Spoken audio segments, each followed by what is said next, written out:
what's the difference between Bitcoin and so-called shitcoins, and why is Ethereum also a shitcoin, in your opinion?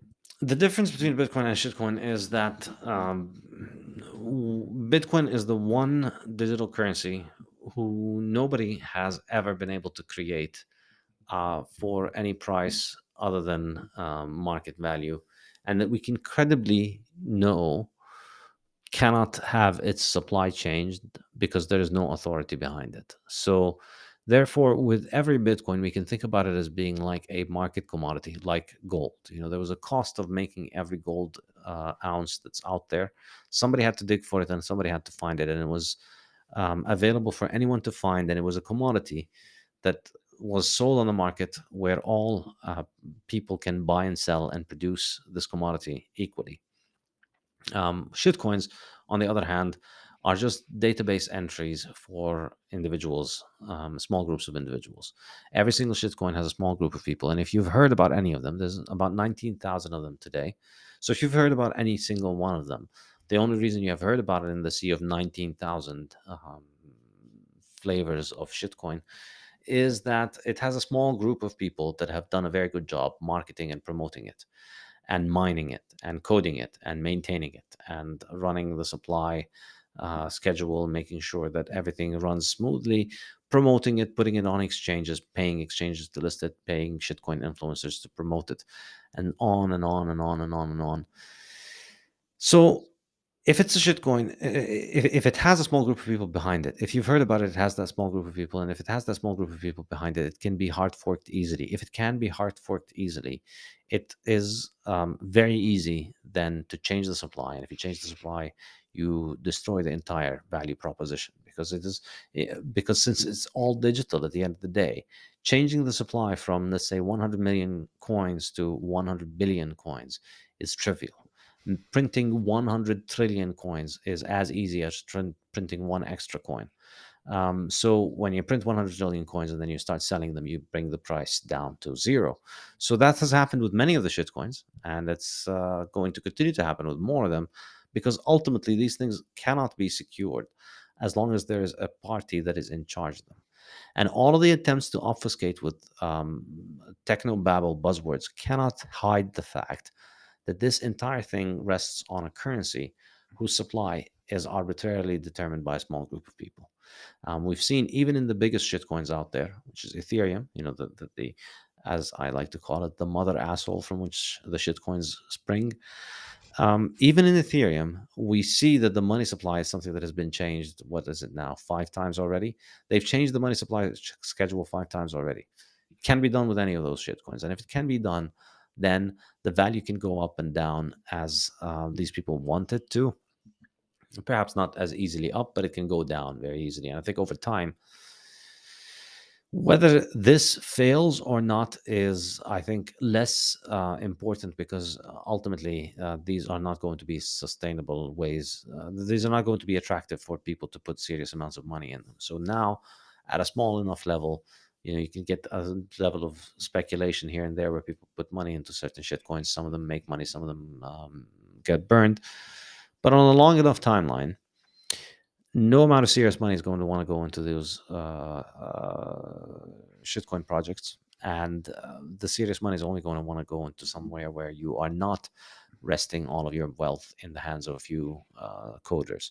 So it's going to go somewhere where it's neutral, and that's what I think Bitcoin is. And on the one hand, we're just going to get more and more people understanding the value proposition of Bitcoin and why Bitcoin is different, whereas the Bitcoin supply is fixed. On the other hand, we're just going to get more and more shitcoins proliferating and more so more and more shitcoins, but also more and more of each particular shitcoin. There's always going to be ways in which there's going to be a hack, so they're going to reverse it and they're going to make more coins, and they're going to change the supply when the miners complain about this and this and that. All forces lead to inflation. So we're going to get more inflation in the supply of individual shitcoins, and we're going to get this more inflation in the total supply of the number of shitcoins that we have. And it doesn't matter how many people enter that market. There is, it's harder to make people with wealth and put in real wealth than it is to make new shitcoins. So you just keep making shitcoins, so the wealth there keeps getting dissipated, whereas the wealth that is in Bitcoin keeps getting concentrated and growing more and more. Eventually, people wisen up, and even if they don't, they just end up poor. So it doesn't matter if they do. Is there any danger from what's going on in shitcoin land with all the manipulations and scams? Danger for Bitcoin? I mean, I don't know. I go back and forth on this. My general feeling is that I'm mostly neutral in terms of the impact that shitcoins have. So, on the one hand, yes, shitcoins are bad because they take a lot of liquidity away from Bitcoin and they distract people and they get a lot of people wrecked. Yeah, I mean, obviously, yeah, I think the negatives outweigh the benefits. But there is the benefit on the other side that it is, for all of their faults, and there are many, there is, I think, no denying that shitcoins have done enormous amount of marketing for Bitcoin. Like they do a Hmm. lot of marketing. You think about stupid scams like Ethereum and Ripple and the like they do an enormous amount of outreach marketing and an enormous amount of Ponzi scheme, affinity scamming, good old hardcore outreach efforts where they talk to corporations and um, hire PR people and just evangelize really for their stupid scams. And that obviously is bad because it gets a lot of people stuck in. But a lot of people got into Bitcoin through shitcoins. A lot of people first heard about Ripple because their work made them look into Ripple, and then they looked into Ripple and they realized, wow, what a stupid hot mess this is. Or maybe they didn't realize it initially, but then they found out about Bitcoin and realized, oh wow, what a stupid hot mess this Ripple thing is, and then they became toxic Bitcoin maximalists with laser eyes on their profile, shit posting day and night. So on the one hand, I think there is some benefit. So it's hard to say whether it really is helping or hurting Bitcoin because who knows? Like if we were Hmm. all in Bitcoin, if there was no shitcoin industry or if the shitcoin industry was 1% of its size, would they have done as much? Would they have recruited as many Bitcoiners for us? I don't know.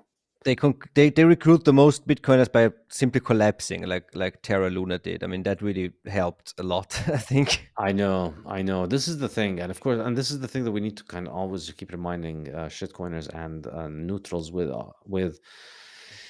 Yes, you when you look at the market cap, coin market cap, these manipulated numbers, obviously, always the ones at the top are the ones that have the highest return next to Bitcoin. But these ones are constantly changing, so you're always chopping up, and then your ability to pick the right one among all of these is enormously low. And then, of course, remember that you don't see all the Lunas that have died. You don't see the Aurora Mm. coin from 2013 or 14 or whatever. You don't see all these many thousands of coins that are dead, and you don't see all of the rug pulls and all the ones that are very way down that are still there. And you just think that it's very simple that you walk into shitcoin land and you pick and you 10x your sats and then you move back into Bitcoin. This is what most people believe, and of course most people think that way because they are the ones that are going to be buying the 10x sats from the pre-mined shitcoin marketers, and they're going to sit on it as it doesn't reverse 10x um, and get dumped out of it. And then, those are not the ones that are going to go online and talk about their experience as much as the fewer lucky ones that manage to strike the right one. So you're always overrepresenting the number of gainers from the system. And of course, these coins start off very small when they make the ones that make the large liquidity, they start off very small. So the number of initial investors is very small that made the big gains. And so the majority of people that are currently holding, they bought in at the hype because of the hype. They bought in as the price was rising.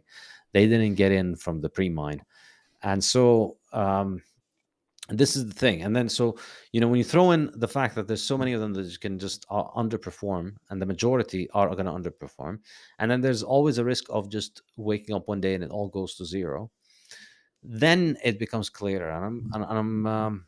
I thinking, this Luna thing has really shifted the narrative because like many shitcoins made decent returns over the last couple of years.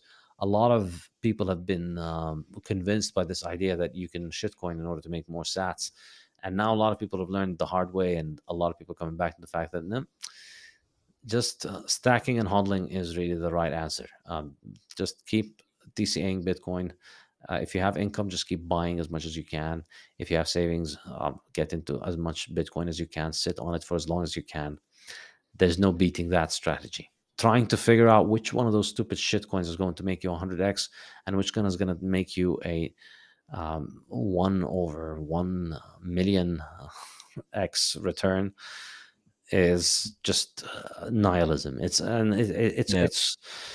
it's a silly way to live your life. Spending your life trying to guess between different Ponzi's, which one is gonna work in your favor. It's a crapshoot.